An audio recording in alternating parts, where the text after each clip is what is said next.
I've spent over 15 years consuming self-improvement content. I've read the books. I've watched the videos.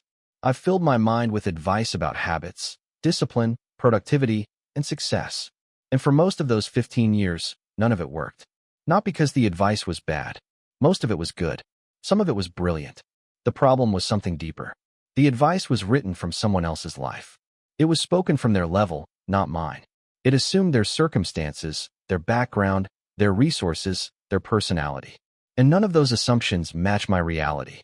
You and I and everyone else, we all want to improve ourselves. We search the internet for articles, videos, and books that can help us become better. But the content we find has a blind spot. It speaks to us from a height. It assumes we have the same circumstances as the person who wrote it, the same knowledge base, the same personality, the same free time, the same energy levels. It doesn't ask whether you have children to care for. It doesn't ask whether you're fighting depression. It doesn't ask whether you're working 2 jobs just to survive.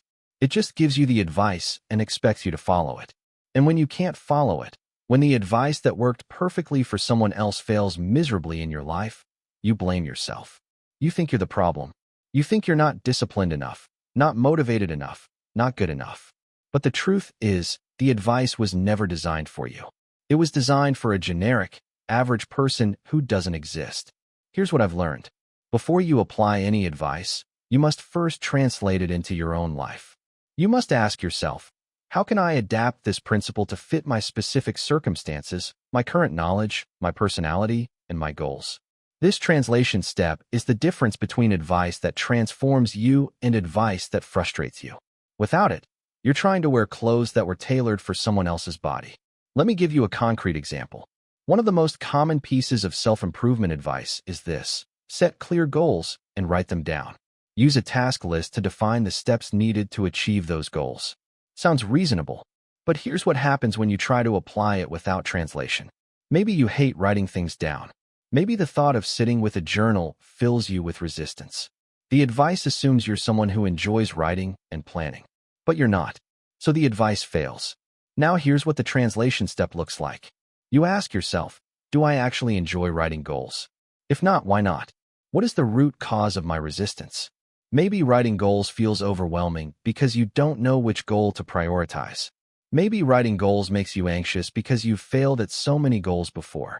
Maybe you're a visual thinker and writing words on paper doesn't work for your brain.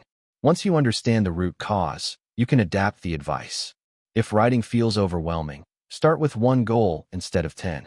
If writing makes you anxious, start with a goal so small it's impossible to fail. If you're a visual thinker, draw your goals instead of writing them. Use mind maps. Use images. Use whatever works for your brain. The principle is the same, clarity of direction. But the method is yours. Whenever you encounter self-improvement advice, before you try to apply it, ask yourself 3 questions. First, does this fit my current circumstances? If the advice assumes you have 3 hours of free time every morning and you have 30 minutes, adapt it. Shrink it. Make it fit your life. Second, does this fit my personality and preferences? If the advice assumes you're an extrovert and you're an introvert, find a version of the principle that works with your nature, not against it. Third, does this fit my goals and values? If the advice pushes you towards something you don't actually care about, ignore it. Not all advice is for you. Define your own destination before you follow someone else's map. Self-improvement advice is not a command. It's a suggestion. It's raw material. Your job is not to obey it. Your job is to take it, examine it, adapt it, and make it your own. The people who succeed in improving themselves are not the ones who follow the most advice. They're the ones who think most deeply about the advice they receive and adapt it intelligently to their own unique lives. Stop trying to become the person the advice assumes you are. Start using the advice to become more fully the person you already are. If this helped you, subscribe to the channel. And if you want a complete system that adapts to your life, my book 40 Atomic Habits for Online Success is available on Gumroad. The link is in the description. Thanks for watching. I'll see you in the next one.